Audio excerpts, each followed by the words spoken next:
പൈനാപ്പിളും മുന്തിരിങ്ങയും കൂടി പച്ചടി ഉണ്ടാക്കാൻ പോയപ്പോൾ തന്നെ എൻ്റെ അനിയത്തി എടുത്താൻ പോയി ചോദിച്ചത് ഇനി എത്ര മുറി തേങ്ങ വേണ്ടി വരും. വേറെ ഒന്നല്ല, അവളാണ് ഇവിടെ തേങ്ങ ഉണ്ടേ അതുകൊണ്ടിട്ട് എടുത്ത് ചോദിച്ചത്. ഞാൻ പറഞ്ഞു എടി നീ ഇന്ന് തേങ്ങ ചിരണ്ടി അധികം കഷ്ടപ്പെടേണ്ട ആവശ്യമില്ല, ഈ ഒരു കറി ഉണ്ടാക്കാനേ 2 കൈപ്പിടി തേങ്ങ മതി എന്ന് പറഞ്ഞു. എടുത്താൻ പോയിക്ക് അവളെ പറഞ്ഞൊന്ന് പോടോ, 4 പൈനാപ്പിളാണല്ലേ താൻ എടുത്തേക്കണം, ഈ പൈനാപ്പിൾ കറി വെക്കാൻ 2 കൈപ്പിടി തേങ്ങ എന്ന് പറഞ്ഞാൽ എനിക്ക് എന്നാ നിശ്ചയമാണ്, ഇതിന് വല്ല ടേസ്റ്റ് ഉണ്ടാവുമെന്ന് ചോദിച്ചു. ഞാൻ പറഞ്ഞു ടേസ്റ്റ് ഉണ്ടാവും, നല്ല കുറുകിയ ഗ്രേവിയോടുകൂടി നമുക്കിത് ഉണ്ടാക്കാനും പറ്റുമെന്ന് പറഞ്ഞിട്ടാ. എന്നാൽ പിന്നെ ഒന്ന് കണ്ടു നോക്കിയാലോ അല്ലേ. അതാ പൈനാപ്പിൾ ഒരു ഉരുളിയിലേക്ക് ഇട്ട് കൊടുത്ത് ആവശ്യത്തിനുള്ള വെള്ളം ഒഴിച്ചു കൊടുത്തിട്ടുണ്ട്. പിന്നെ ഒരു 5-6 പച്ചമുളകും കൂടി കീറിയിട്ട് കൊടുത്തിട്ടുണ്ട്. ഇനി ഇതിലേക്ക് കുറച്ച് മഞ്ഞൾപ്പൊടി ചേർത്ത് കൊടുത്തിട്ടുണ്ട്. അതേപോലെ തന്നെ ആവശ്യത്തിനുള്ള ഉപ്പും കൂടി ഇട്ട് കൊടുത്തിട്ടുണ്ട്. പിന്നെ നമ്മളിത് കടയിൽ ഉണ്ടാക്കണ കൊണ്ടിട്ടാണ് ഇത്രയും പൈനാപ്പിൾ പച്ചടി ഉണ്ടാക്കണേ കേട്ടോ. വീട്ടിലൊക്കെ ആകുമ്പോൾ കുറച്ചല്ല, അതുകൊണ്ടിട്ട് ഞാൻ ഇതിൻ്റെ അളവുകളൊന്നും പറയണില്ല കേട്ടോ. അപ്പോൾ ഇതെല്ലാം കൂടി ഇളക്കി കൂട്ടി എടുത്തിട്ടുണ്ട്.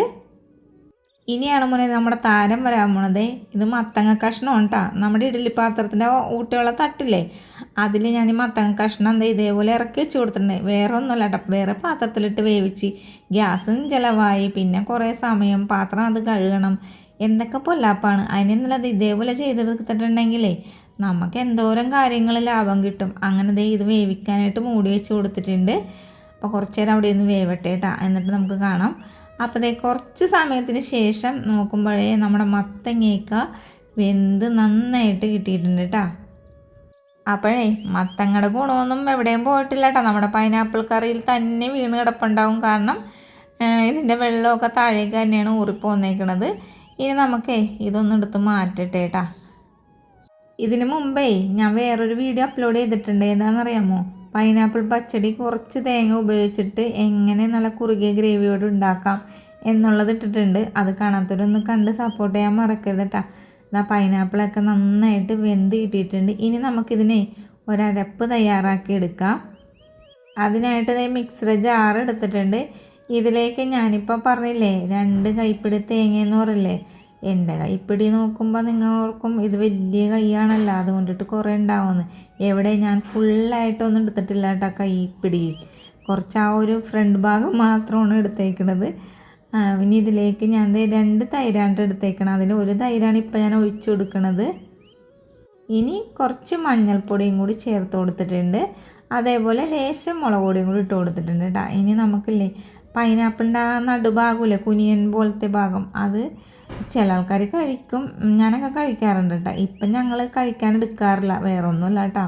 നമ്മൾ കടയിലേക്ക് വേണ്ടിയിട്ട് പൈനാപ്പിൾ പച്ചടിയൊക്കെ തയ്യാറാക്കുമ്പോൾ നല്ല കുറുകിയ ഗ്രേവി കിട്ടാനായിട്ട് ഞാൻ എന്ത് ചെയ്യുമെന്ന് അറിയാമോ, അതങ്ങോട്ട് അരച്ച് ഇതിലേക്ക് ചേർത്ത് കൊടുക്കും. അപ്പം നല്ല ഗ്രേവി കിട്ടും. അതേപോലെ തന്നെ അധികം തേങ്ങയുടെ ആവശ്യവും ഉണ്ടാവില്ല. ഇനി രണ്ടാമത്തെ പാക്കറ്റ് തൈരും കൂടി ഒഴിച്ച് കൊടുക്കണം. ഞാനിപ്പോൾ 2 പാക്കറ്റ് തൈരാണ് ഇതിനു വേണ്ടി എടുത്തേക്കുന്നത്. നല്ല പുളിയാണ് കേട്ടോ ഈ ഒരു തൈരിന്, അതുകൊണ്ട് 2 പാക്കറ്റ് എടുക്കാറുള്ളൂ. ബാക്കി വന്ന പൈനാപ്പിൾ കഷ്ണമില്ലേ, ആ ഒരു നടുഭാഗം എന്ന് പറഞ്ഞില്ലേ കുനിയൻ, അതും പിന്നെ മത്തങ്ങ വേവിച്ച് വെച്ചേക്കണല്ലേ, അതും കൂടി ഇതിലേക്ക് ചേർത്ത് കൊടുത്തിട്ടുണ്ട്. ഈ മത്തങ്ങ ചേർത്ത് കൊടുത്ത് പൈനാപ്പിൾ പച്ചടി ഉണ്ടാക്കുമ്പോൾ ഒരു പ്രത്യേക ടേസ്റ്റുമാണ്. അതേപോലെ തന്നെ ഇല്ലേ നമ്മുടെ ഗ്രേവി ഇല്ലേ, ഈ നല്ല തിക്ക് ഗ്രേവിയും ആയിരിക്കുള്ളൂ.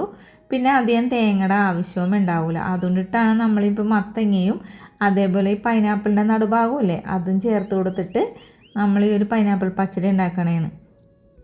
ഇപ്പം തേങ്ങക്കൊക്കെ എന്താ വില, അപ്പം പിന്നെ ഇതേപോലെയൊക്കെ ഉണ്ടാക്കി കൊടുത്താൽ മതി. ഞാൻ നോക്കിയിട്ട് ടേസ്റ്റ് ഉണ്ടായാൽ മതിയല്ല.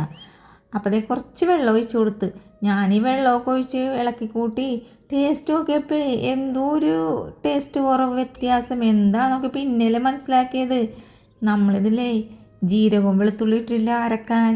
അപ്പം പിന്നെ എന്ത് ചെയ്യും, വെറുതെ അരക്കാൻ പറ്റില്ല. അപ്പോൾ ഒരു ഇച്ചിരി തേങ്ങയും കുറച്ച് നല്ല ജീരകവും 2-3 വെളുത്തുള്ളി അല്ലിയും കൂടി ഇട്ടിട്ട് ഒന്നും കൂടി അരച്ച് അതിലേക്ക് ചേർത്ത് കൊടുത്തിട്ടുണ്ട് കേട്ടോ. ഇപ്പം നിങ്ങൾ വിചാരിക്കും 2 കൈപ്പിടി തേങ്ങ എന്ന് പറഞ്ഞിട്ട് 3 കൈപ്പിടി എടുത്തുന്നത്. എവിടെ, ഞാൻ ആ കൈയിടാൻ വിരൽ ഭാഗം വെച്ചിട്ടാണ്ട് ഒരു ഇച്ചിരിക്കോളം എടുത്തുള്ളൂ. എന്താണെന്ന് വെച്ചാൽ മറന്നുപോയി. മനുഷ്യൻ്റെ കാര്യമല്ലേ, പല പല ചിന്തകളും കാര്യങ്ങളൊക്കെ അല്ല, അപ്പോൾ എന്തെങ്കിലും മറവി സംഭവിക്കും. അപ്പോൾ പെട്ടെന്ന് ഓർമ്മ വന്നപ്പോഴാണ് ഞാൻ അങ്ങനെ ചെയ്തത് കേട്ടോ. പിന്നെ ഇച്ചിരി ഉപ്പും കൂടി ആവശ്യമുണ്ടായിരുന്നു, അത് ഇട്ട് കൊടുത്ത് ലേശം പഞ്ചസാര ഇട്ട്, പഞ്ചസാരയും കൂടി ഇട്ടാൽ നല്ല ടേസ്റ്റ് ആയിരിക്കും. പിന്നെ ഇത് നമ്മുടെ മുന്തിരിങ്ങയും കൂടെ അതിൻ്റെ മുകളിലേക്ക് ഇട്ട് കൊടുത്ത് പിന്നെ എന്താ ചെയ്യേണ്ടത്, കടുക് വറുത്തിടണം. അതിന് വെളിച്ചെണ്ണയിൽ നമ്മൾ കടുകും വറ്റൽമുളകും കറിവേപ്പിലൊക്കെ ഇട്ട് താളിച്ചതിന് ശേഷം ലേശം മുളക് പൊടി ഇട്ടാൽ ഒരു ഭംഗിക്ക് വേണ്ടിയിട്ടേ അത് ഒഴിച്ച് കഴിയുമ്പോൾ നല്ല ഭംഗിയായിരിക്കും ആ മുളക് പൊടിയുടെ ആ ഒരു കളറ്. അപ്പോൾ ദേ അതും കൂടി ഇട്ടിട്ട് ഇതേ ഇതിൻ്റെ മുകളിലേക്ക് അങ്ങോട്ട് ഒഴിച്ച് കൊടുത്തിട്ടുണ്ട്. ഈ ഒരു പച്ചടിയില്ലേ ഇരിക്കും തോറും ആണ് ടേസ്റ്റ് കൂടുന്നത്. നമ്മൾ ചൂടോടുകൂടി കഴിച്ചാലും ടേസ്റ്റാണ്, പക്ഷേ അതിരുന്ന് ആ ചൂടൊക്കെ ആറിക്കഴിഞ്ഞ് നല്ല സെറ്റായി ഒന്നും കൂടി ഒന്ന് കുറുകി കിട്ടും. അപ്പോഴാണ് നല്ല ടേസ്റ്റ് ഉണ്ടാകണം കേട്ടോ. അപ്പോൾ ഇല്ലേ പൈനാപ്പിളൊക്കെ വാങ്ങിക്കുമ്പോൾ ഒരു പ്രാവശ്യം ഇതേപോലെ ഉണ്ടാക്കിക്കോട്ടാ. തേങ്ങക്കൊക്കെ അധികം ചിലവില്ലാത്ത കാര്യമല്ലേ. വീഡിയോ ഇഷ്ടപ്പെട്ടാൽ ചാനൽ സപ്പോർട്ട് ചെയ്യാനും ലൈക്ക് ചെയ്യാനും നിങ്ങളുടെ ഫാമിലിക്കോ ആർക്കെങ്കിലൊക്കെ ഒന്ന് ഷെയർ ചെയ്ത് കൊടുക്കണോ. ഒരു ഉപകാരമല്ലേ, ചെയ്തില്ലാത്ത കാര്യമല്ലേ. അതേപോലെ ലൈക്ക് ചെയ്യണോട്ടോ, ലൈക്ക് ചെയ്യാനും മറക്കരുത്. നാളെ നല്ല വീഡിയോ ഇട്ട് ഓടി വരുന്നതായിരിക്കും. വീഡിയോ കണ്ടതിന് താങ്ക് യു.